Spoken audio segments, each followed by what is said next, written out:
Welcome to Man Does Tech, where I solve the problems you didn't even know you had. You start by powering both devices and confirming the controller has charge.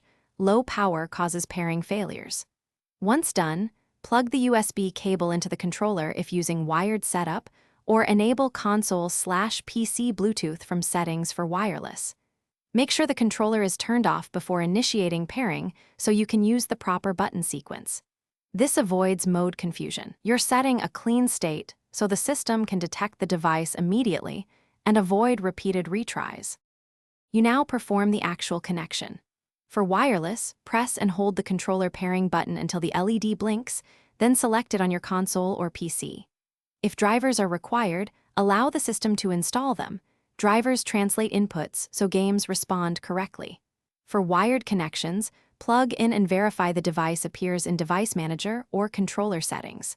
Once detected, calibrate stick/trigger dead zones to ensure smooth input, because default values can feel off in precise games.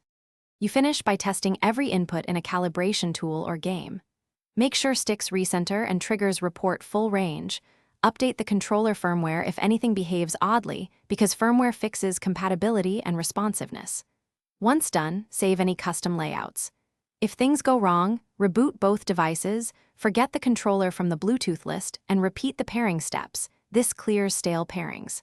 If problems persist, swap cables or try a different USB port to isolate hardware faults.